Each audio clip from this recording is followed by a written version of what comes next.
மைக்கேம் நேயர்களுக்கு அன்பு வணக்கம். காவேரி விவகாரத்தில் அதிமுக சார்பில் இன்னைக்கு போராட்டம் நடத்திருக்காங்க. மற்றும் சிடிஆர் அவர்கள் திமுக பிஜேபி கிட்டே சரண்டர் ஆயிட்டாங்கன்னு அவரு ஒரு பக்கம் சொல்லிட்டு இருக்க, இவர் ஆர்எஸ் பாரதி அவர்கள் அவர் பாட்டுக்கு ஒரு பேச்சு பேசிக்கிட்டு இருக்காரு. இன்னும் பல்வேறு விஷயங்கள் அரசியல் வட்டாரத்தில் நடந்த வண்ணம் தான் இருக்குது. இது சார்ந்து இருக்கக்கூடிய விஷயங்களை பற்றி தான் இன்றைக்கி விவாதிக்க போகிறோம். வீடியோ ஸ்கிப் பண்ணாமல் லாஸ்ட் வரையும் பாருங்கள். வாங்க வீடியோக்குள்ளே போகலாம். வணக்கம் சார். வணக்கம். அதுக்கு முன்னாடி நம்ம வீடியோவை சப்ஸ்கிரைப் பண்ணாதவங்க சப்ஸ்கிரைப் பண்ணுங்கள், ஹைப் பண்ணாதவங்க ஹைப் பண்ணுங்கள். நீங்கள் எவ்வளோ ஹைப் பண்ணுறீங்களோ அவ்வளோ ரீச் ஆகும். நம்மளுடைய தொடர் வாசகர் நான் எங்கே பேசுனாலும் அவர் ஹைப் பண்ணிட்டேன் முத்து அப்படின்னு அவங்களுக்கும் சேர்த்து ஹைப் பண்ணிவிட்டு வாழ்த்து சொல்கிற கிருஷ்ணபிரசாத் அவர் இன்னும் ஒரு 4-5 பேர் இருக்காங்க. பேர்லாம் ரெகுலராக அவங்க ஹைப் பண்ணுறது பார்க்குறாரு. கிருஷ்ணபிரசாத் சார் என்ன பண்ணுறாருன்னா, நல்ல இது வாழ்த்துக்கள் முத்துன்னு உங்களுக்கு சேர்த்து வாழ்த்து சொல்லுவார். வேற எங்கேயாவது போனால் அவங்களுக்கு சொல்லுவார், நல்ல விஷயம் சொல்லுவார். சில தடவை மட்டும்தான் அவர் கருத்தை லைட்டாக தொடுவார். அந்த மாதிரி இன்னும் ஒரு கொஞ்சம் பேர் இருக்காங்க நல்லா இது பண்ணுறவங்க. தொடர்ச்சியாக ஹைப் பண்ணுறது, ஃபஸ்ட் ஹைப் பண்ணுறது, அந்த மாதிரி சில பேர் நல்ல ஒரு ரிக்வெஸ்ட்டு இந்த மாதிரி விஷயங்கள்லாம் சொல்கிறவங்களாம் இருக்காங்க. அந்த ஹரிஷ் ஸ்பார்க் அவரு நம்ம இது தொடர்ச்சியாக அவரும் பார்த்துட்டு பேசக்கூடிய ஆள். அதே மாதிரி ஆவின் பற்றி பலரும் நீங்கள் சொன்னது உண்மைன்னு பதிவு பண்ணியிருக்காங்க. நம்ம சொன்னதோட மோசமாக ஆவின் நிலைமை இருக்குது, ரொம்ப சீரியஸான கண்டிஷனில் இருக்குது. அது ஆடு அதிகம் வருதுன்றாரு. நான் ஒன்று சொல்லிடுறேன், ஆடுக்கு நாங்கள் காரணம் இல்லை. நீங்கள் முழு வீடியோ பார்க்கும்பொழுது உங்களை அந்த ஒரு இதுக்கு வைக்கிறதுக்குன்னே ஆடு கொடுக்குறாங்க. அது எங்களுக்கு ஒரு வகையில் ரெவென்யூ தான், அதுக்காக பொறுத்துக்குங்க. ஆடு அதிகம் என்ன பண்ணுறது, நம்ம காண்டாகும். அதில் ஸ்கிப்பாக போகிறோன்னு பார்த்து அழுத்துறது ரெடியாக இருப்போம். அந்த மாதிரி ஏதாவது இது. அதே மாதிரி ப்ராப்பர்ட்டி டேக்ஸு இன்க்ரீஸ் பண்ணல, நீங்கள் தப்பாக புரிஞ்சுக்கிட்டீங்க அப்படின்றாங்க. அந்த அனீஷ் நம்மளா இல்லையா, இவர் வேறு அனீஷு சொல்லியிருக்காப்புல. ஆனால் அந்த ப்ராப்பர்ட்டி டேக்ஸு இன்க்ரீஸ் பண்ணலன்னா நான் சொன்னது அதுதான், ரிவைஸ் தான் பண்ணுறீங்க. ஆனால் அந்த ரிவைஸை கூட ஏன் போட்டு திணிக்கிறீங்கன்னு கேட்குறேன். இன்னைக்கு ரத்து பண்ணிட்டீங்களா, நிறுத்தி வச்சிட்டிங்களா? இந்த பைத்தியகாரத்தனத்தை பண்ணாதீங்கன்ற. அப்புறம் ஏன் எடுத்துகிட்டு வரணும், எதுக்கு கொண்டு வரணும், ஏன் நிறுத்தணும்? இதை வச்சுட்டு 4 நாள் அரசியல் ஓடுது, தாவேகா சரியில்லைப்பா அப்படி ஜனங்களுக்கு கோவம் வருதுல்ல.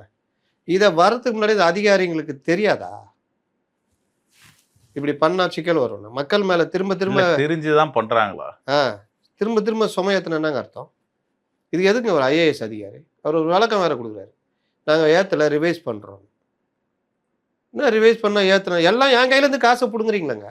ஏற்றுனா ரிவைஸ் பண்ணான்னா நீங்கள் அவங்க தப்பு பண்ணியிருக்காங்கன்னு முதல்ல அதை சொல்லுங்கள், அதை பதிவு பண்ணுங்கள்.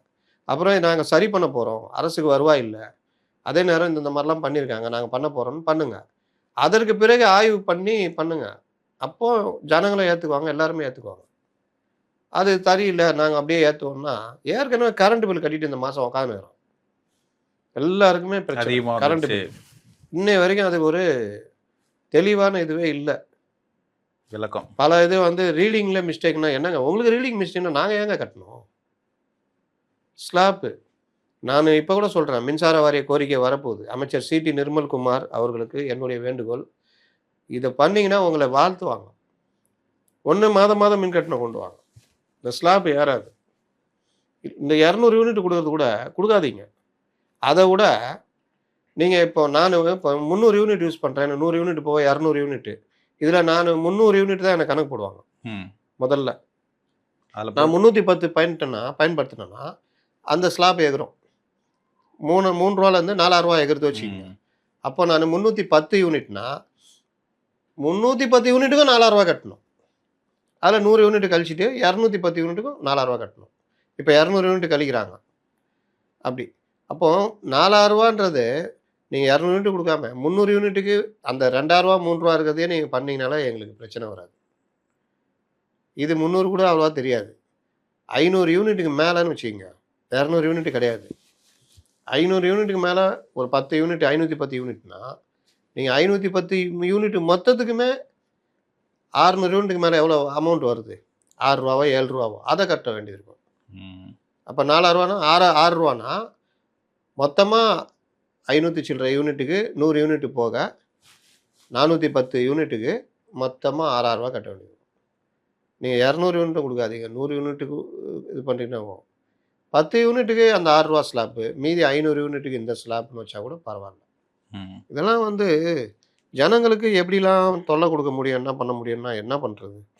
முத்துலிப் ஐயா, உங்கள் பத்திரிகை அனுபவத்தை விருப்பம் இருந்தால் கூறுங்கள். நான் கூறுறதுக்கு ரெடி. கேட்கறதுக்கு எல்லாரும் ரெடியா? எவ்வளோ பிரச்சனை இருக்குது. அது அப்பப்போ வரும்போது ஏதோ ஒரு சந்தர்ப்பத்தில் விட்டு சேர்த்து விட்டா சொல்லலாம். நல்ல அங்க அங்க வாழ்க்கை வரலாறு சொல்கிற அளவுக்கு நம்ம அவ்வளோ பெரிய இதெல்லாம் கிடையாது. கஷ்டப்பட்டு தான் அந்த துறைக்குள்ளே வந்தேன். அதில் நம்ம ராகவன் சுந்தரராஜன் 6777 தொடர்ச்சியாக ஹைப் பண்ணுவார். தேவைப்பட்டால் கமெண்ட் பண்ணுவார். அந்த மாதிரி எதற்காக பத்திரிகையாளர்களை அனுமதிக்கணும்? அதற்குத்தான் நடந்த நிகழ்ச்சியை முழு நேரமாக நேரலை செய்தார்களே, அதற்கு ஏதேனும் குறை அல்லது உண்மைக்கு மாறாக இந்த நிறுவனம் முதலீடு செய்யவில்லை, அந்த நிறுவனம் முதலீடு செய்யவில்லை, மக்களுக்கு பத்திரிகை துறை தான் ஆராய்ந்து மக்களுக்கு வெளிப்படுத்த வேண்டும். நன்கு அறிந்து பேசுங்கள். உங்கள் காணொலியில் நான் தொடர்ந்து பார்த்துக்கிட்டு இருக்கேன்றார். நன்கு அறிந்து தான் பேசுகிறேன். பத்திரிகையாளர்களை ஒரு விஷயத்துக்கு அனுமதிக்கின்றது, காணொலி கொடுக்கறது, அது வந்து விஷுவல் போயிடும். ஓகே, பிரிண்ட் மீடியாவுக்கு அவங்க எதை பார்த்து வீட்டில் உட்காந்து வீடியோ பார்த்து எழுதுவாங்களா? அது காரணம் அகாமடேஷன் ப்ராப்ளம் அப்படின்ற. இவ்வளோ நாளாக வராத அகாமடேஷன் ப்ராப்ளம் இப்போ என்ன வருது? ஒரு அரங்கில் எல்லாருக்கும் இடம் கொடுக்கும்போது ஒரு 10 பத்திரிகையாளர்கள் என்ன பிரச்சனைனா, இவர்களுக்கு கொடுக்காதீங்க. மெயின் ஸ்ட்ரீம் மீடியா, யூடியூப்பு இதெல்லாம் நீங்கள் எங்கேயாவது வெளியில் உட்காருங்க, ஒரு லிங்கை கொடுத்துருங்க. இல்லை ஆஃபீஸ்லேயே லிங்கை கொடுத்தா போட்டுக்கலாம். இவங்க போய் உக்காந்துட்டு அங்கே இடத்த அடைச்சிக்கிட்டு எதாவது பண்ணிக்கிட்டு இருக்குது, அது விட்டுருங்க. பிரிண்ட்டு மற்றவங்களாம் ரொம்ப கம்மியாக தான் இருப்பாங்க. அவங்களுக்கு அப்புறம் மெயின் ஸ்ட்ரீம் மீடியாவில் ரிப்போர்ட்டர்ஸ் மட்டும் இருப்பாங்க. அவங்களுக்கு சீட்டு கொடுக்குறதுல என்ன பிரச்சனை இருக்குது? மிஞ்சி போனால் ஒரு 5-6 மெயின் ஸ்ட்ரீம் மீடியாக்கள், மற்ற இது. நீங்கள் ஏன் மற்றவங்க எல்லாத்தையும் அனுமதிக்கிறீங்க? பத்திரிகையாளர்கள் தான் வேறு சில விஷயங்களை அவங்களால பதிவு பண்ண முடியும். அது கவர்மெண்ட் சாதகமோ பாதகமோ அது பத்திரிகையாளர் பார்வையில் பண்ணுவாங்க. இன்றைக்கி எல்லாமே வேறு வேறு மாதிரி போயிடுச்சுன்றதுக்காக நீங்கள் வந்து அதை நான் வந்து அனுமதிக்க மாட்டேன், பண்ண மாட்டேன்றதெல்லாம் வந்து அது சரியாக இருக்காது. இன்றைக்கி இது கரெக்டாக இருக்கணும், நாளைக்கு அவர்கள் வந்து பண்ணும்பொழுது உங்களுக்கு தப்பாக தெரியும். பொதுவாக பத்திரிகையாளர்கள்ன்றது எல்லா இடத்துலையுமே இருக்கணும். KANSG233 பேர் என்னன்னு தெரில. அவர் தமிழக முதல்வர்களுக்கு வேண்டுகோள்: முதலில் அனைத்து உள்ளாட்சி அமைப்புகளை கலைக்க வேண்டும். அப்போதுதான் திமுக கவுன்சிலர்கள் அதிகாரம் ஒழிந்து திமுகவை நம்பி பிழைக்கும் அதிகாரிகள் கொஞ்சமாவது திருந்துவார்கள். மழைக்காலம் வர இருக்கிறது. திமுக சட்டசபையில் அடக்கி வாசிப்பது, பல்லை காட்டி சிரிப்பது எல்லாம் இந்த மழை காலத்தில் வைத்து உங்கள் ஆட்சிக்கு கெட்ட பெயரை உருவாக்கவே. இல்லையேல் மழை காலத்தில் தமிழக மக்கள் அவதிப்படுவார்கள். குறிப்பாக சென்னை மக்கள் மொத்தமாக அவதிப்படுவார்கள். இது எல்லாம் இவங்க டிஎம்கே எல்லாம் களப்பணி ஆற்றி யோகியன் போல் நடிப்பார்கள். உங்கள் மேல் உள்ள நம்பிக்கையை சிதைக்க இவர்கள் என்ன வேண்டுமானாலும் செய்வார்கள். குறிப்பாக சென்னையை மொத்தமாக முடிப்பார்கள். ஏனென்றால் சென்னையில்தான் நீங்கள் பெரும்பான்மையான வெற்றி மற்றும் ஸ்டாலின் கொளத்தூர் தொகுதியில் கொத்து போராட்டா என்ற உங்கள் பேச்சும் அவதி அப்பாவி சென்னை மக்களுக்குத்தான். இந்த பேச்சு தான் காரணம் அப்படின்றார். டிஎம்கே கடுமையான கோபத்தில் இருக்கும். அவதி அப்பாவி எல்லாம் சென்னை மக்களுக்கு தான். எஸ்ஐஆர் வந்த பின் தான் திமுகவின் கோட்டை சென்னை என்கிற பிம்பம் மாறியது. இவரது நான் ஏன் படிக்கிறேன்னா, இந்த மாதிரி ஒரு கரெக்டாக பாயிண்ட் சொல்றது. உங்கள் கேம்பெயின் அல்ல, அது ஒரு முக்கிய காரணம். அதுவும் குறிப்பாக கொளத்தூரில் ஸ்டாலின் தோல்விக்கு காரணம் எஸ்ஐஆர் தான். ரொம்ப பேருக்கு இந்த இறந்து போன ஆவிங்க உலாத்திட்டு இருக்கோம்ல, அதுக்கெல்லாம் மோட்சம் கொடுப்பாங்களா பூஜை பண்ணி, அந்த மாதிரி எஸ்ஐஆர் பூஜை பண்ணி மோட்சம் கொடுத்தவொன்னா அவங்க வந்து ஓட்டு போடல, அவ்வளோதான். நீங்கள் கண்மூடித்தனமாக எஸ்ஐஆரை எதிர்த்தவர். ஏன் இல்லை, விஜய் சொல்கிறாங்க. தயவுசெய்து கண்ணை திறந்து காதுகளை திறந்து பாருங்கள். உங்கள் கூட்டணி கட்சிகள் எல்லாம் எஸ்ஐஆரை எதிர்த்தார்கள் தவிர ஒரு படி மேலே போய் நீங்கள் வீடியோ கூட போட்டீங்க.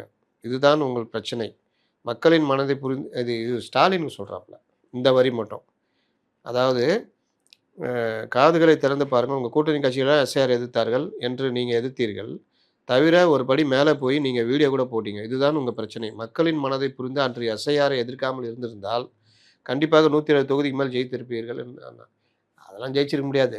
தயவுசெய்து திமுகவின் சிரிப்பு மற்றும் உண்மை முகம் புரிந்து செயல்பட வேண்டும். மழை காலத்திற்கு முன்னெச்சரிக்கையாக மழைநீர் வடிகால் வாய்க்கால் முழுக்க தூர் வர வேண்டும். உண்மையான எச்சரிக்கை. இன்னும் எத்தனை மாதம் இருக்குது?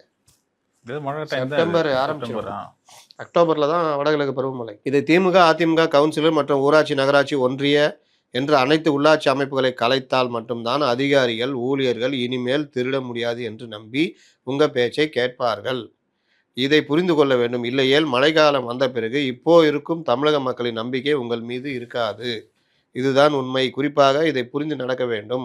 திமுக, அதிமுகவாவது உங்கள் எதிரிகள். ஆனால் உங்கள் கூட்டணி கட்சிகள் தான் துரோகிகள். இவர்களை நம்பி எதுவும் செய்ய வேண்டாம். நீங்கள் தனித்து இருங்கள். இதைத்தான் நான் இன்னைக்கு ட்விட்டரில் கூட போட்டேன். எப்பா அவங்களாம் ஸ்லீப்பர் செல்லுப்பா, புரிஞ்சுக்குங்கப்பா. வருங்காலத்தில் தனித்து நின்று நீங்கள் பெரும்பான்மையோடு வெல்ல நிறைய வழிகள் இருக்கு. இந்த கூட்டணி கட்சிகள் எல்லாம் நீங்கள் கைவிட்டால் மொத்தமாக முடிந்துவிடும். இது தமிழகத்திற்கு மிகவும் நல்லது. சற்று சிந்தித்து முடிவெடுங்கள். வைகோவிற்கு எதற்கு கட்சி? விடுதலை சிறுத்தைகளுக்கு எதற்கு கட்சி? கம்யூனிஸ்டுகளுக்கு எதற்கு கட்சி? காங்கிரஸுக்கு தமிழகத்தில் ஒரு கிளைக்கழகம் இருக்கிறதா? இதுங்க எல்லாம் திமுகவை விட மிகவும் மோசமான கட்சிகள். இவர்களை மொத்தமாக நீங்கள் கைவிட்டால் புதிய கட்சிகள், புதிய சிந்தனை உள்ள தலைவர்கள் வருவார்கள். அது தமிழகத்திற்கு மிகவும் நல்லது. இவனுங்க இருந்தால் எப்போவும் நாங்கள் 50 வருட கட்சி, 60 வருட கட்சின்னு அனுபவம் என்றும் திரித்து தமிழகத்தை நாசமாக்கியதை மறைத்து உங்களை கீழே இறக்கி மீண்டும் துளிர்த்து வளர்வார்கள். துளியும் உங்களைப் போல் தமிழக நலன் சார்ந்த அல்லது நம் பாரத நாட்டின் இறையாண்மை குறித்து அக்கறையோ வளர்ச்சி அல்லது வளர்ச்சி சார்ந்த நடவடிக்கையோ இருக்காது. பணம் மட்டும்தான் குறி. இவனுங்க பிழைக்கும். ஆனால் துளியும் ஈவும் இறக்கம் வரவே வராது. சிந்தித்து இவர்களை தூக்கி எறியுங்கள். உங்கள் பின்னால் தமிழகத்தின் அப்பாவி மக்கள் இருக்கிறார்கள். மொத்த தமிழகம் உங்கள் மேல் அபார நம்பிக்கை வைத்து உள்ளார்கள். நீங்கள் தோற்றால் அது உங்கள் தோல்வி அல்ல, தமிழகத்தின் ஒட்டுமொத்த மக்களின் தோல்வி. தயவு செய்து இதுங்க பேச்சை கேட்க வேண்டாம். துணிந்து முடிவெடுங்கள் ப்ளீஸ். உங்கள் கட்சி உறுப்பினரை விட நாங்கள் தான் ஜாஸ்தி, யோசிங்க அப்படின்னு ஒரு பொதுமக்களாக இவர் எழுதியிருக்காரு. சிந்தித்து செய்யலாம். அதனால் இதுதான் உண்மை. ஆமாம், ஏன்னா 90 நாள் 100 நாள்லேயே கிட்டத்தட்ட காங்கிரஸ் பேச்சை கேட்டு தான் தாவேக்கா செயல்படுது. அவர் என்ன சொல்கிறாங்களோ பிம்பம் கிரியேட் ஆயிடுச்சு. அதை உடைக்கணும். அப்போ இவர்கள் வந்து தாவேக்கா அதிகாரிகள் இப்படி தான் போய்கிட்டு இருக்குது. கார்பரேஷனில் தானே சொத்து வரி இன்றைக்கி நிறுத்தி வச்சுருக்காங்க. அதிகாரிகள் பண்ணதானே. இதுக்கு முன்னாடி ஏதோ ஒரு மேட்ரு இதே மாதிரி எதிர்ப்பு வந்தோன்னு நிப்பாட்டினாங்க. அப்போ ஒவ்வொரு விஷயத்துலையும் அதிகாரிகள் செயல்பட விட்டா முட்டு சந்து தான். நீ சொல்லிட்டியா அவன் வேலையை பாரு, நான் பார்த்துக்கிறேன், மக்கள் நலன் என்னன்னு எனக்கு தெரியும் அப்படின்ற மாதிரி தான் அரசு நடக்கணும்.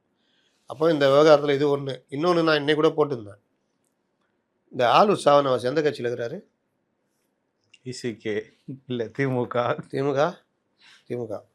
இன்னைக்கு கூட அவங்க இதில் சங்கத்தமிழன் சொல்லிக்கிறார், தம்பி இங்கே வரியா எங்கே இருக்கிற சொல்லு. அவர் வந்து நறுக்குன்னு பேசுவார் சங்கத்தமிழன். அதாவது நீங்கள் இவர் இந்த அம்மா இவங்க கனிமொழி அவங்க வந்து இதில் கலந்துக்கிட்டாங்க. இன்னைக்கு அவங்க இந்த மாதிரி கோபமாக முகமை நான் பார்த்ததே இல்லை, என் வாழ்க்கையில நான் பார்க்கல. சிரிச்சிட்டு பேசுவாங்க, பதில் சொல்லுவாங்க. இன்றைக்கி பார்த்தீங்களா ஒரு மாதிரி கடுகடுன்னு கோபமாக பதில் சொன்னாங்க. அதில் வந்து அவங்களுக்கு என்ன கோபம் இருந்திருக்கணும்னா அந்த தலைமை முடிவெடுத்து போக சொல்லியிருக்கோம், அந்த கடுப்பு இருந்திருக்கும். அப்போ அதில் என்ன பிரச்சனை அப்படின்னு பார்த்தீங்கன்னா, நாங்கள் வந்து சீட் அரேஞ்ச்மெண்ட்டு சம்மந்தமாக பேச போயிருந்தோம் அப்படின்னு சொல்லியிருந்தாங்க. சீட் அரேஞ்ச்மெண்ட்டு பேசுகிற இடமா அது. அப்போ கவர்னர் விழாவில் நாளைக்கு நீங்கள்லாம் சொல்கிறீங்க, முதல்வர் கலந்துக்கிட்டு வந்தே மாதிரம் சம்மந்தமாக பேச போயிருந்தேன்னு சொன்னால் ஏற்றுக்குங்களா? சீட் ஷேரிங் பற்றி பேச போனால் அப்போ தான் பார்ட்டி அப்படின்னு. எப்போவுமே தப்பான விஷயங்களை தவறாக நீங்கள் பண்ணீங்கன்னா அது உங்களை காமெடி பீஸாக தான் ஆக்கும். அப்போ திமுக இன்றைக்கி வேறு ரூட் எடுக்குது. அந்த ரூட்டை துணிந்து எடுங்கன்றேன். நல்ல விஷயம் பண்ணுறோம் வெளியில், அம்மா நாங்கள் பிஜேபி ஆதரவு தான் கொடுக்குறோம் அப்படின்னு சொல்லுங்களேன். அப்போ இந்த மாதிரி விஷயங்கள்லாம் 59 குறையறதுக்கு வழி சொல்கிறீங்களோ? ஆமாம், ஏன்னா இவங்க கட்டமைத்த பிம்பம் தானே. அப்போ இது ஒன்று. அதே மாதிரி இப்போ திமுகக்குள்ளே ஒரு பெரிய பிரச்சனை ஓடிக்கிட்டு இருக்குது. நான் முன்னாடியே சொன்னேன்ல, மாவட்டத்தெல்லாம் பிரிக்க போகிறாங்க, தொகுதி வாரியாக கொடுக்க போகிறாங்க பலருக்கு. ஒன்று இன்றைக்கி தான் பத்திரிக்காரன் கொஞ்சம் பேர் தெரிஞ்சுக்குது. இன்னைக்கு பிரேக்கிங் போட்டுனுக்குறானுங்க டிவிலெலாம். இது நம்ம போன வாரமே பேசணும்னு நினைக்கிறேன். நம்ம ரொம்ப நாளாவே பேசிட்டு தான் இருக்கோம் இந்த விவகாரம். ஆமாம், அதாவது கொஞ்சம் பேரை ஓரம் கட்ட போகிறாங்க, முழுதும் பண்ணுறதுக்கு தைரியம் இல்லாமல் ஓரளவுக்கு மாற்ற போகிறாங்க. இல்லாவிட்டால் தொகுதியை பிரித்து இவங்களுக்கு கொடுக்க போகிறாங்க அப்படின்னு இன்றைக்கி கண்டுபிடிச்ச மாதிரி பேசிக்கிறாங்க. அதாவது தாவேகா பாணியில் உங்களுக்கு ஒரு சட்டமன்றம்னா 6 தொகுதி, இவருக்கெலாம் 6 தொகுதி, சேகர் பாபுக்கெலாம். சில பேருக்கு 4 தொகுதி, சில இடங்களில் 3 தொகுதி தான். இப்போ இதை வந்து ஒரு 2 தொகுதிக்கு இல்லை 1 தொகுதிக்கு இந்த மாதிரி மாவட்ட செயலராக ஆக்கலான்னு. இதன் மூலம் என்னென்னா பவரை குறைக்கிற மாதிரி. இப்போ சேகர் பாபுட்டு 2 தொகுதி பிடிங்கிட்டா பவரை குறைச்ச மாதிரி இருக்கும். கொஞ்சம் பவர் குறைஞ்ச மாதிரி தான் இருக்கு. இன்னொருத்தருக்கு 2 பேருக்கு புதுசாக வாய்ப்பு கொடுக்குற மாதிரி இருக்கும். அப்போ இந்த மாதிரி ஒரு அதிகமான ஒரு 30-40 பேரை கொண்டு வர்றது, சில பேருக்கு ஓய்வு கொடுக்கறது அப்படின்ற மாதிரிலாம். இங்கே ஓய்வு கொடுக்கறதுன்னு பேசிகிட்டு இருக்கிறாங்க. அதில் மா சுப்பிரமணியம் பேர்லாம் இருக்குது. ஓய்வு கொடுக்கறதுல அரசு பாரதி பேசியிருக்காரு சார். வருவோம், அடுத்தது வருவோம். அதான் சொல்கிறேன். அப்போ ஆர்எஸ் பாரதி இவரை இது பண்ணாதவங்களாம் நல்ல சாவு சாக மாட்டான் அப்படின்றார். கலைஞர்னாலே முடியல ஹாஸ்பிட்டல் கொண்டு வர. என்ன ஹாஸ்பிட்டலு? Government hospital. எங்கே? சைதாப்பேட்டில். சைதாப்பேட்டில் என்ன கவர்மெண்ட் ஹாஸ்பிட்டலு? அவர் சொல்கிறாரு அப்படி. இந்த கிண்டி ஹாஸ்பிட்டலில் சொல்கிறாரா? அதாவது அவர் செஞ்ச மாதிரி யாருமே பண்ணலை அப்படின்னு சொல்லிட்டு கலைஞர் கூட எவ்வளவோ ட்ரை பண்ணார், முடியல. இவர் செஞ்சிருக்காரு. இந்த ஹாஸ்பிட்டலில் ட்ரீட்மெண்ட் எடுத்தவனுக்குலாம் அவங்க அவங்க சொந்தக்காரவங்க ஓட்டு போட்டிருந்தாலே ஜெயிச்சிருக்கலாம் அப்படின்னு சொல்லிட்டு தான் அதுக்கப்புறம் சொல்கிறாரு. இவங்க எல்லாம் என்ன நினச்சிட்டாங்கன்னா, ஏதோ மா சுப்பிரமணியம் சிறப்பாக இயங்கி எல்லாம் பண்ணணும். மா சுப்பிரமணியம் காலத்தில் மா சுப்பிரமணியம் அமைச்சராக இருந்தார். அதுக்கு ஆர்எஸ் பாரதி பதில் சொல்லுவாரா? அதிகாரிகள் தான் அமைச்சராக இருந்தார். அதிகாரி இல்லை, குறிப்பிட்ட ஒருவர் இருந்தார். அவர் தான் அந்த குடும்பத்தை சேர்ந்த ஒருத்தர். அவர் தான் அமைச்சர். இவரெல்லாம் கிடையாது. இவர் சும்மா டெம்மி பீஸ் தான் அவர். இன்னொன்று, அவ்வளோ நல்லா ஆட்சி பண்ணீங்க. எவ்வளோ மருத்துவர் பற்றாக்குறை, எவ்வளோ பிரச்சனைகள். இன்னும் யோகியர் மாதிரி அந்த குடும்பத்துலலாம் ஓட்டு போட்டாங்கன்னா அது ஆகும். ஆனால் எல்லாம் உங்களுக்கு ஓட்டு போட தான் பிறந்தவங்களா? நல்ல சாவே சாக மாட்டேன்னா சாவே நல்லது கிடையாது. அப்புறம் என்ன சாவில் நல்ல சாவு? இந்த சாப்பெல்லாம் யார் விடுவா? நீங்கள் தான் பெரியார் வழி வந்தவங்களாச்சு. உங்களுக்கு இதிலெல்லாம் நம்பிக்கை இல்லையா? அப்புறம் ஏன் சாபம் விட்றீங்க? இங்கே இவர் என்னென்னா இவர் ஒரு சாபம் விட்றாரு, அங்கே அவர் என்னென்னா நாளுக்கு முன்னாடி ஜாதகத்தை பற்றிலாம் பேசியிருந்தாரு. அதான் இவருடைய உண்மையான இது எல்லாம் வெளியே வந்துக்கிட்டே இருக்கும். வெளியே நடித்ததெல்லாம் காண போயிடும். அதுதான் இந்த ஜாதகம். முக்கியமாக ஒன்று சொல்கிறார் சார். காங்கிரஸ் கூட இருந்தப்போ காங்கிரஸை பற்றி எதுவுமே சொல்ல முடியாது, எமர்ஜென்சி பற்றி சொல்ல முடியாது, அதை பற்றி எதுவும் சொல்ல முடியாது. இப்போ துரத்தி விட்டதுக்கப்புறம் தான் ஃப்ரீயாக இருக்கும். ஃப்ரீயாக இருந்து என்ன எமர்ஜென்சி பற்றி தான் சொல்லுவீங்க? பாதிக்கு மேலே நீங்கள் சொல்கிறது பொய். இதில் நல்ல சாவு சாக மாட்டீங்கன்னு ஜனங்களை திட்டுறீங்களா? நீங்கள் ஒழுங்காக ஒர்க் பண்ணீங்களான்னு ஜனங்க திருப்பி திட்டுனா 5 வருஷம் எங்களை போட்டு படாத பாடுபட்டுனீங்களா? நீங்கள் எந்த சாவு சாவீங்கன்னு கேட்டால் சரி.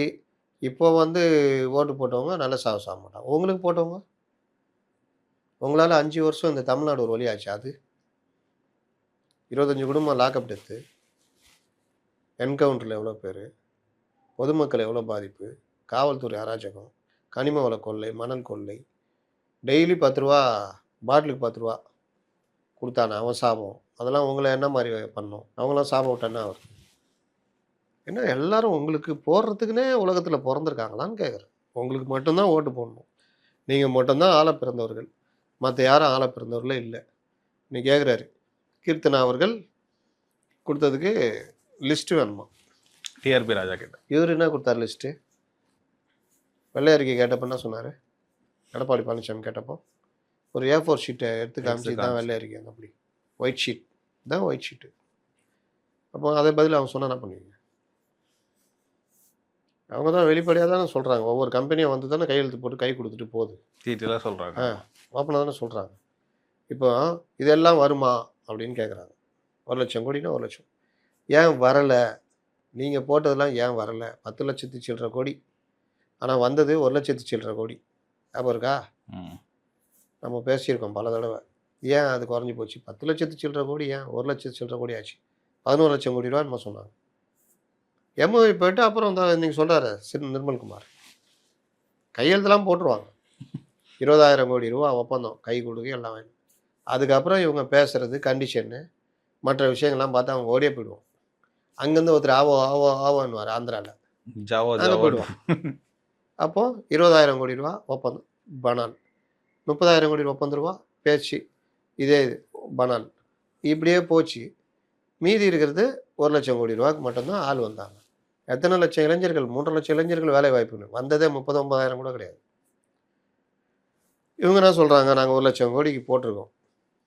உங்களை மாதிரி அந்த கமிஷனு இந்த கமிஷனு எதுவுமே நாங்கள் இது பண்ண மாட்டோம். அப்போ தானாக போட்டவங்க நிம்மதியாக வருவாங்க எங்கள்கிட்ட அப்படின்றாங்க. வந்தால் அது மாதிரி செய்தால் வந்தால் வரவேற்போம்.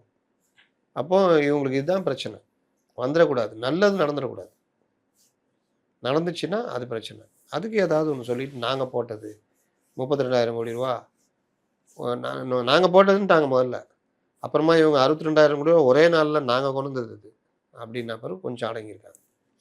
அதனால் இந்த சாபம் விடுறது இது எல்லாமே இந்த கவர்மெண்ட்டுக்கு எதிராக ஏதாவது பண்ண முடியுமா அப்படின்னு பார்த்துட்டு வைத்தறிச்சலில் புலம்பல் சொல்லுவாங்களா, ஆற்றாமை, அடிக்கடி சொல்லுவாங்களா ஆற்றாமை, அந்த ஆற்றாமை தான் சாபம் வர்றதெல்லாம். பெரிய காமெடி பீஸாக போயிட்டார் அவர் அந்த ஆர்எஸ் பாரதின்றவர். அதனால தான் கரெக்டாக அவர் எங்கே வச்சிருக்கணுமோ அங்கே வச்சிருக்காங்க பாருங்க. ஒரு எம்எல்ஏ ஆக்குறதோ இதாக்குறது எதுவுமே இதோட சொல்லியிருந்தாரு கூட்டணி கட்சிகளை லீஸுக்கு விட்டுருவோம் அப்படின்ட்டு. அது கிட்டத்தட்ட உண்மை தானேங்க. ஆளூர் ஷானவாஸ் ஆரம்பித்தோம் எங்கேயோ போயிட்டோம். ஓனர்ஷிப் நாங்கள் தான் அப்படின்னும் சொல்கிறாரு. ஆமாம், அவங்க தெரியும்ல. ஆளூர் ஷானவாஸ் இந்த இதுக்கு போயிட்டாங்கன்னு சொல்கிறீங்களே கனிமொழியை, நீங்கள் பாஜகவுக்கு அதுக்கு போகிறதுனால அங்கே போயிட்டாங்கன்னா, அப்போ நீங்கள் வந்து கவர்னர்கிட்ட விருந்தில் கலந்துக்கூடாது அப்படின்னு இவர். நீ எந்த கட்சியில் இருக்கிற, எந்த கூட்டணியில் இருக்கிற, அது தெரியாது. ஆளுநர் அளிக்கும் தேநீர் விருந்து, அங்கே ஜனாதிபதி கொடுக்கறது, மற்ற விஷயங்கள் சபாநாயகர் கொடுக்குறது எல்லாமே ஒரு புரோட்டோகால். சும்மா ஒரு ஃபார்மாலிட்டிஸ் ஒரு இதுதான். அதெல்லாம் கலந்துக்கூடாதுன்னு அந்த சம்மந்தி சண்டை போடுற மாதிரி கணக்கு இது. அது இதுன்னு வந்துடுமா அந்த மாதிரி. அப்போது இங்கே ஆளுநர் இது போகக்கூடாதுன்னு முதல்வரை இவர் சொல்கிறதும், நாளைக்கு சிபிஎம் சொல்லும், காங்கிரஸ் சொல்லும், விசிகா சொல்லும், இடதுசாரிகள் சொல்லுவாங்க. இவங்க யாருக்குமே பிஜேபி பிடிக்காது. அதை வச்சு உங்களை இழுப்பாங்க. நீங்கள் அவங்க கட்சி உங்களுக்கு ஆதரவுன்றதை தாண்டி வேறு எதுவும் கிடையாது. சிலருக்கு அமைச்சர் பதவி கொடுத்துருக்கீங்க. அதை தாண்டி டாமினேட் பண்ண விட்டீங்கன்னா, நீங்களும் 10ஓட 11 அத்தோட இது ஒன்று முடிவு பண்ணுவாங்க. திமுக உங்களுக்கு வித்தியாசம் இல்லாமல் போயிடும். உங்களுடைய நீங்கள் பண்ணுற விஷயங்கள், இந்த கொள்கை ரீதியாக எதிர்ப்பது அது ஒரு வகை. அரசியல் ரீதியாக மத்திய அரசோட எவ்வளோ இணக்கமாக போய் நிதி வாங்குறது, மற்ற விஷயங்களை வாங்குறது, அதில் நீங்கள் வந்து கரெக்டாக செயல்படணும்.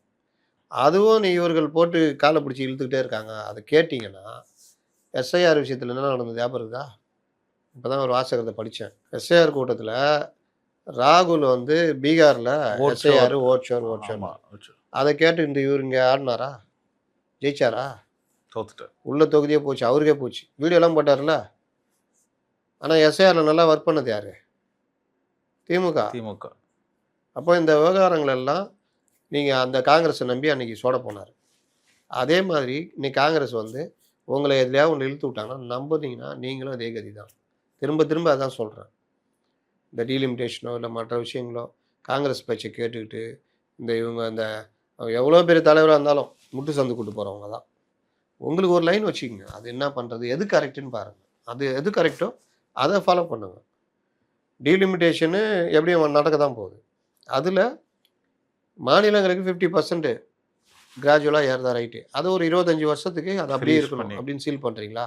இதை ரெண்டுத்தை நீங்கள் இதில் கொண்டு வந்தீங்கன்னா எங்களுக்கு ஒன்றும் பிரச்சனை இல்லை அப்படின்ற நிலைப்பாடு அதுதான் கரெக்டாக இருக்கும். டீலிமிட்டேஷனே வேணாம், எத்தனை எம்பிக்கள் வந்தால் என்ன அப்படி இப்படின்றதெல்லாம் பைத்தியகார்த்தனம். இந்த வேலையை காங்கிரஸ் செய்வான். எஸ்ஐஆர் மோசம்னு சொல்லுவான். நீங்களும் எஸ்ஐஆர் மோசம் தான் வந்தீங்க.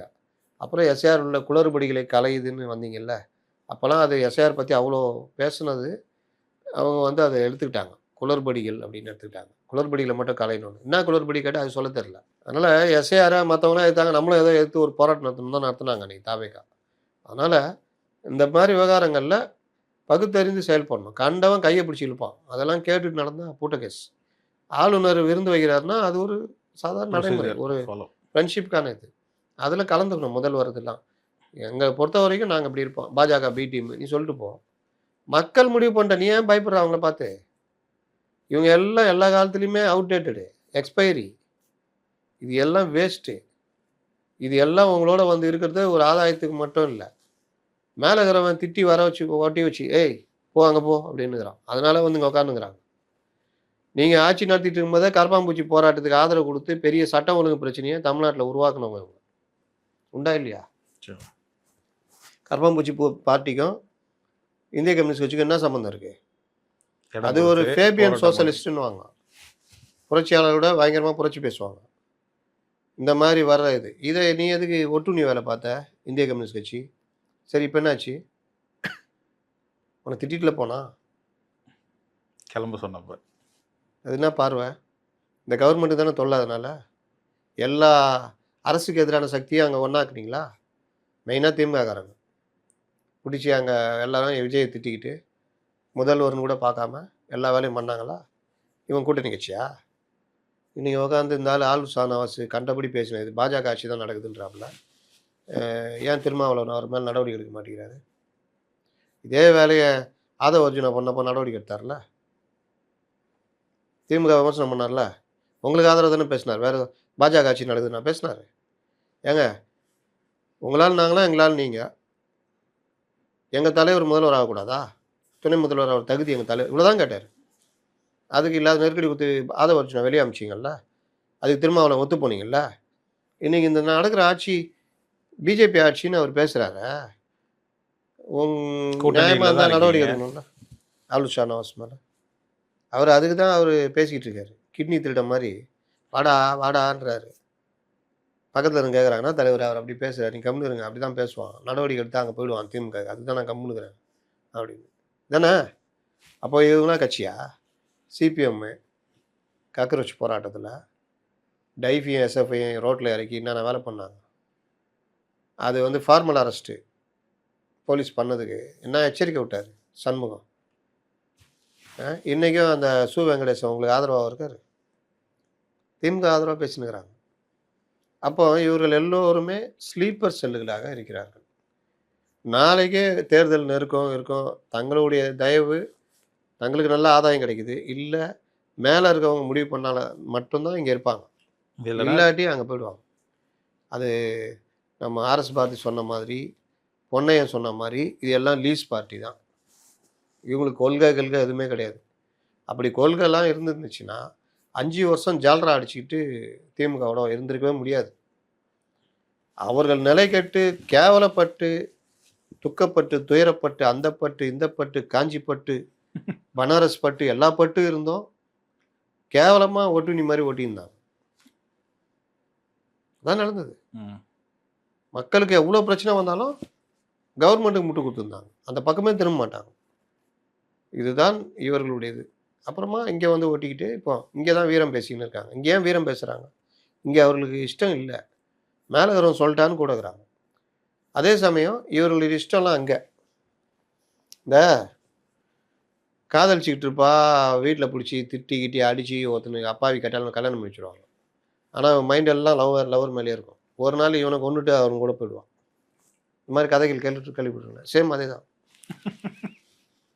காதல்னு விட்டு எவனுக்கோ வாக்கப்பட்ட வீட்டில் சொன்னாங்கன்னு கம்முன்னு. அதுக்கு நான் ரொம்ப பேருக்கு தான் எனக்கு யோசனையாக இருக்கும். ஏம்மா லவ் பண்ணுற 2 பேரும் தீவிரமாக லவ் பண்ணுறீங்க, வீட்டில் திட்டி இன்னொருத்தன் கட்டி வைக்கிறாங்க. ஒன்று வீட்டை நீ எடுத்துட்டு அவங்க கூட வாழ போயிடணும் தைரியமாக, அதானே கரெக்டு? ஆமாம்.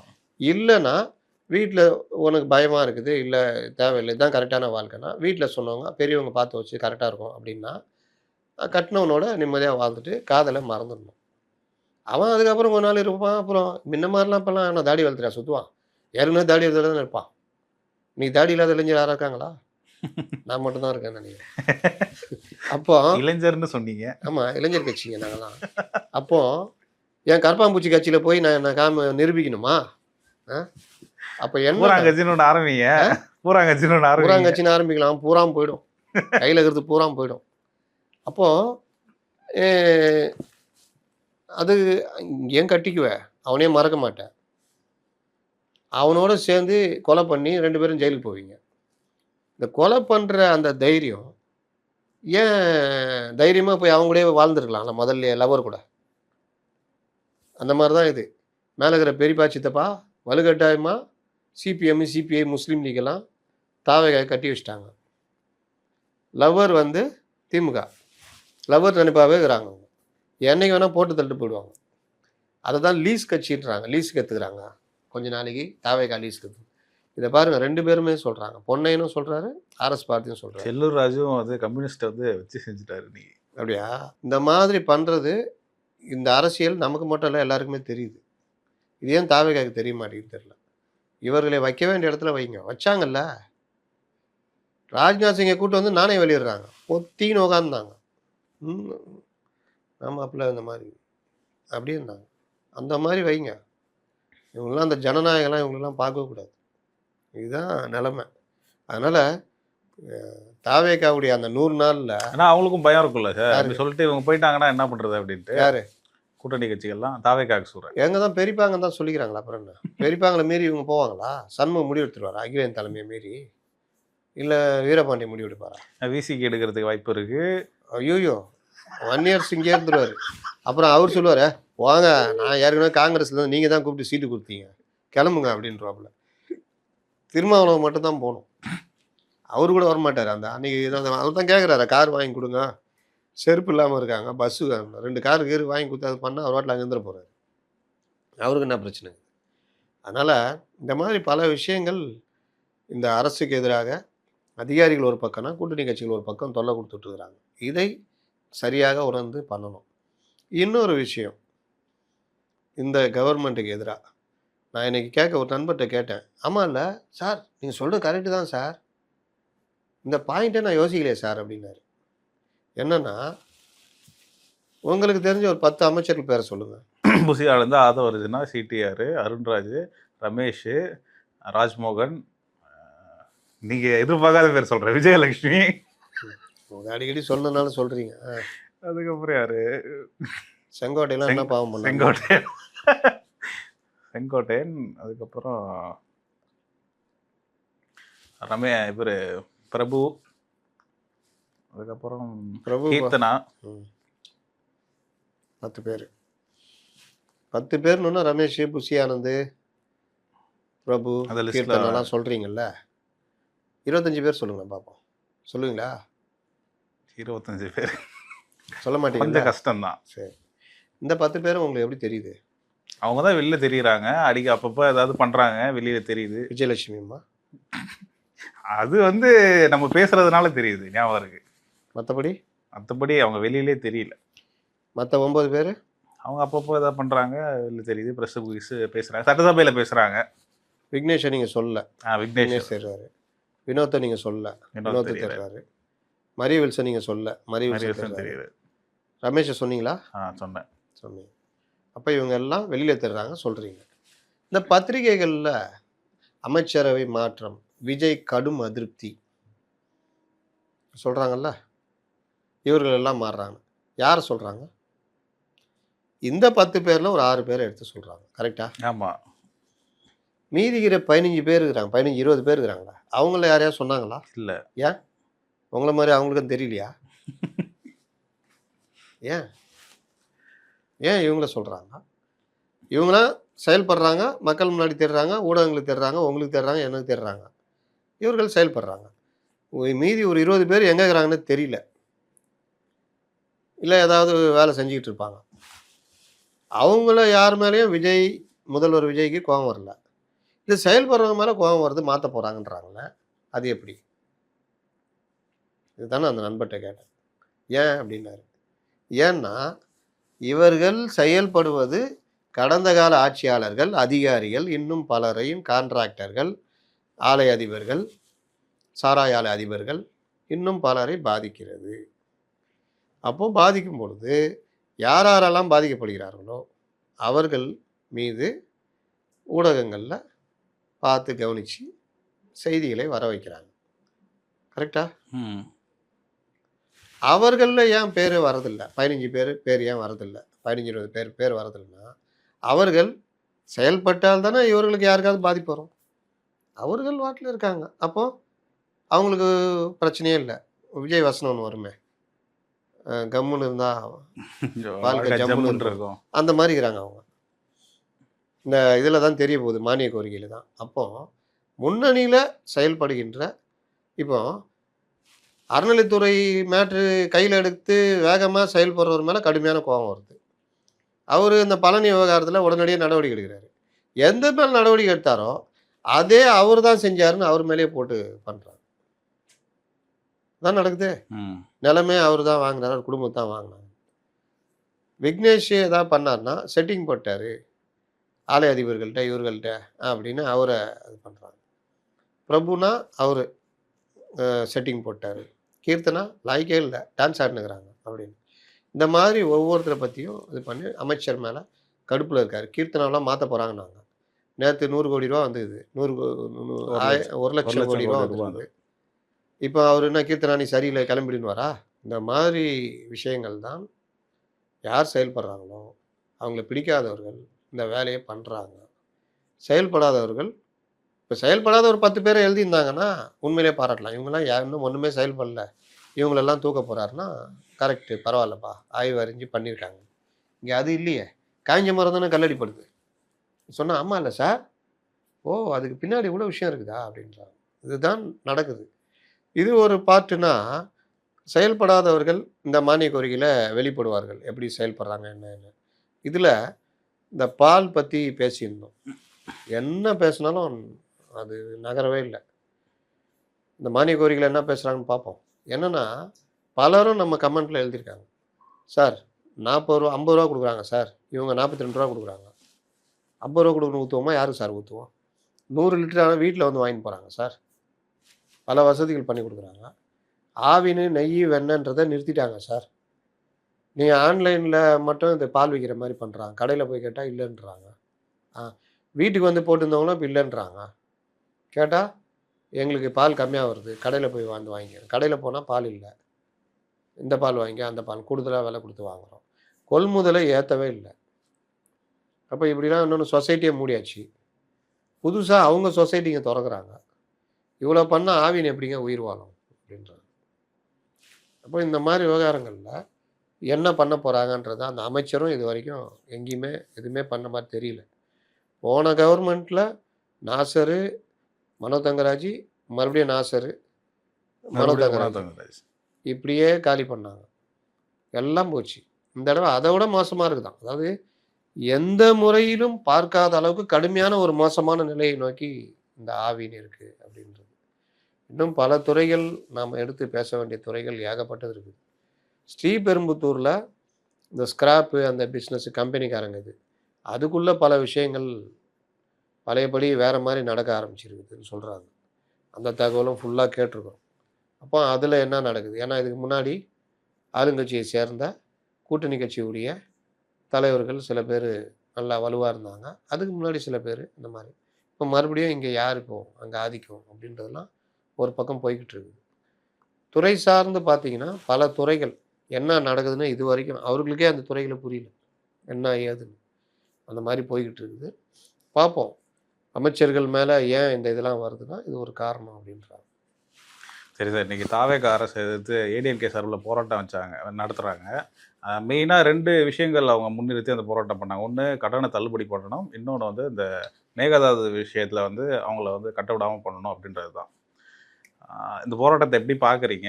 அவங்க சட்டசபையில் அவங்க பேசினது எப்படி இருந்தது? தொடர்ந்து இந்த போராட்டம் மேகதாடு விஷயத்தில் பிபிசி ஒரு டாக்குமெண்ட்ரி மாதிரி எடுத்திருக்காங்க. ஃபுல்லாக எடுத்துகிட்டு எல்லாம் பார்த்துட்டு அங்கே உடைய நீர்வளத்துறை அமைச்சர், நீர்வளத்துறை செயலர் இவங்கெல்லாம் பேட்டி எடுத்திருக்காங்க. இங்கே நீர்வளத்துறை அமைச்சர் செயலரையும் இவங்க திருப்பி திருப்பி கேட்டாலும் கண்டுக்கவே இல்லையா. அதையும் அவங்க அதில் பதிவு பண்ணியிருக்காங்க பிபிசியில். பெரிய டாக்குமெண்ட்ரி. மேகதாட்டு என்னென்ன பிரச்சனை, மேகதாட்டுக்கு அங்கே கண்டுக்கலையா வரலன்ட்டாங்களா? பதிலே சொல்லங்க.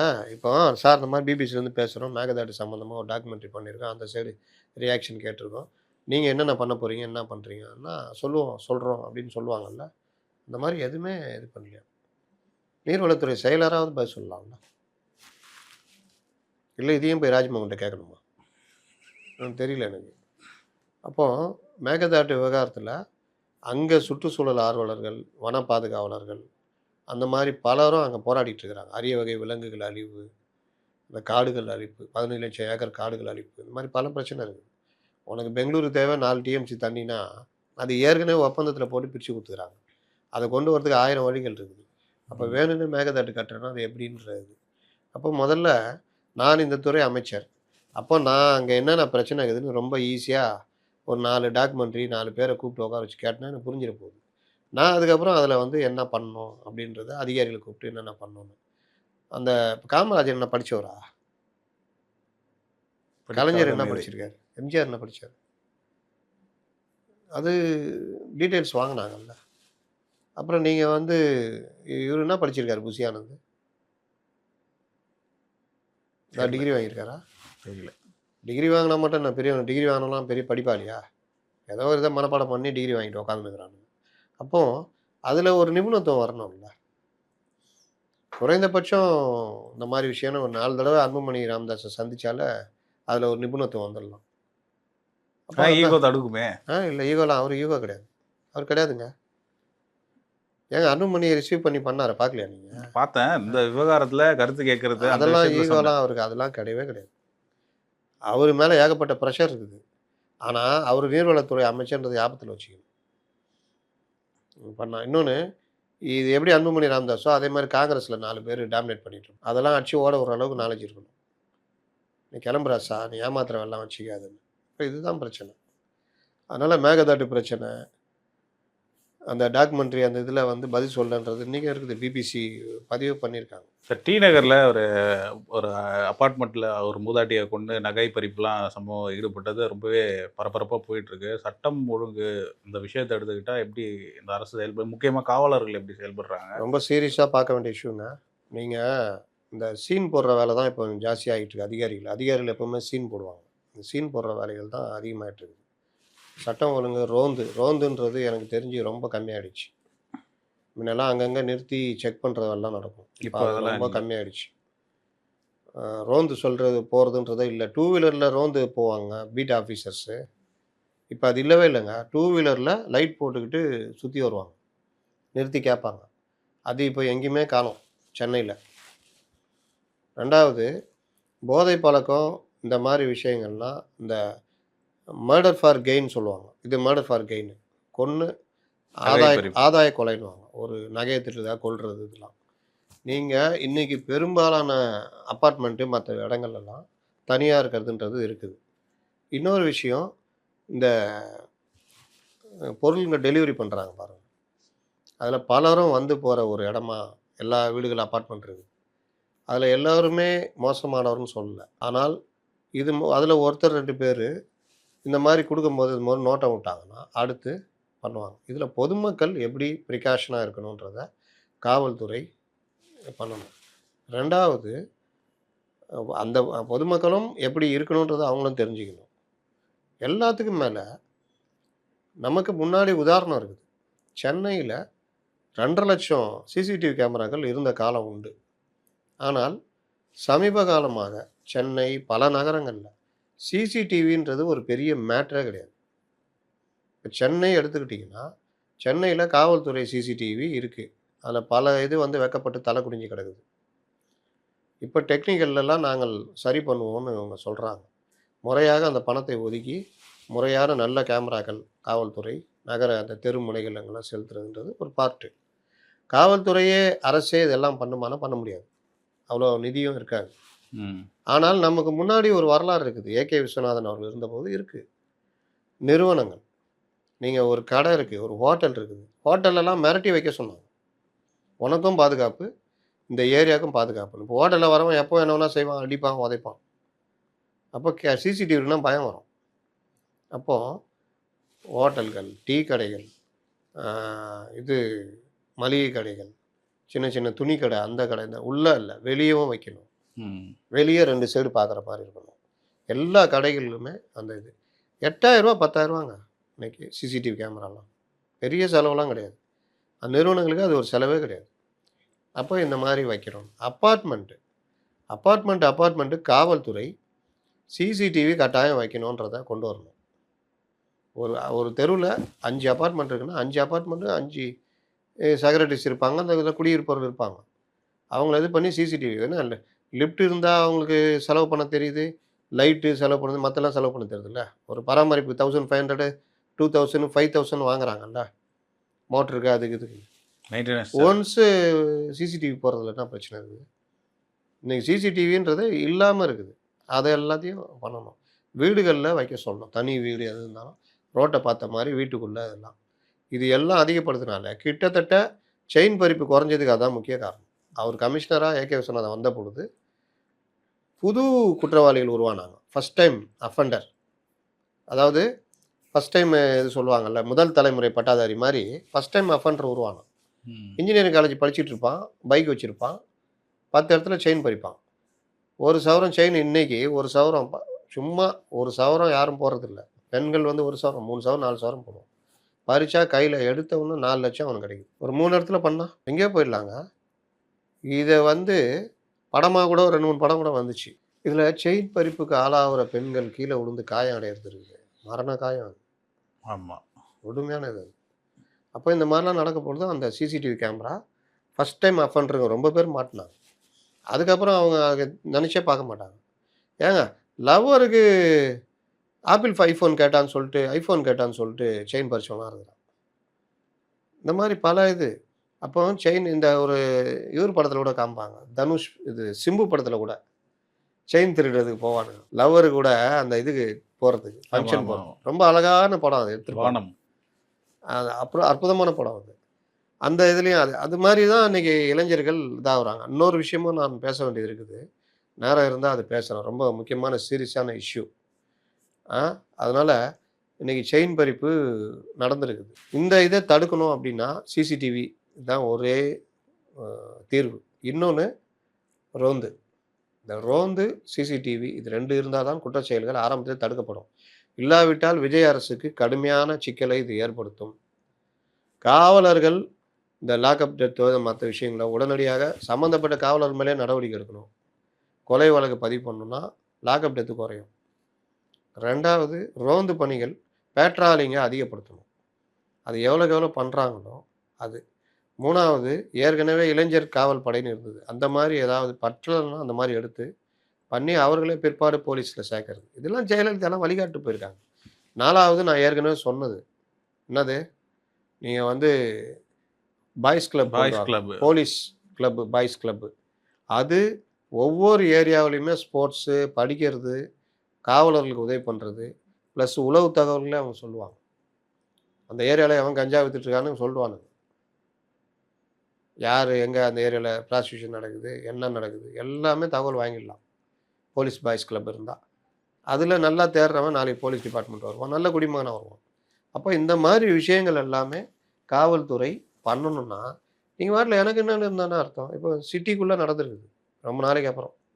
சென்னையில பிரதான இடத்துல மூதாட்டி கொலை. இதெல்லாம் இப்போ இதில தான் வெளியில தான் கேள்விப்பட்டிருந்தோம். போன டிஎம் கவர்மெண்ட்ல தனியா இருக்கிற வீடு, பண்ணை வீடு இந்த மாரி அவுட்டர்ல. தனியா இருக்கவங்கள ம்.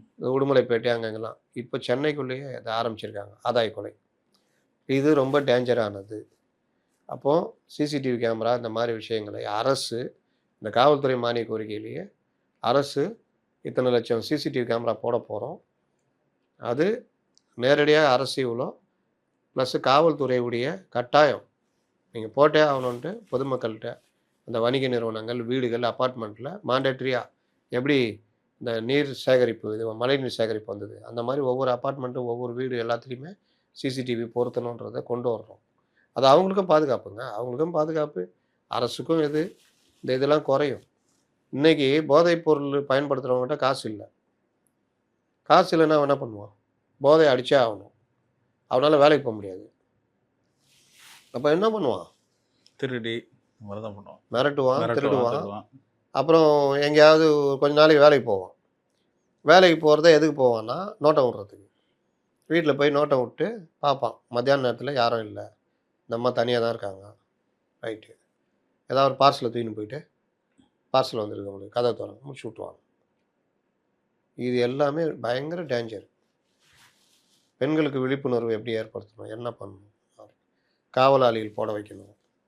அது பல விஷயங்கள் இருக்குது. இல்லாட்டி இது பாருங்க இந்த மாரி தான் நடக்கும். அதே மாதிரி இன்றைய இளைஞர்கள் கிரெடிட் கார்டு கடன் வலையில எப்படி வீழ்த்தப்பட்டிருக்கிறார்கள் அப்படின்றது ஒரு ரொம்ப டேஞ்சரான ஒரு விஷயம்.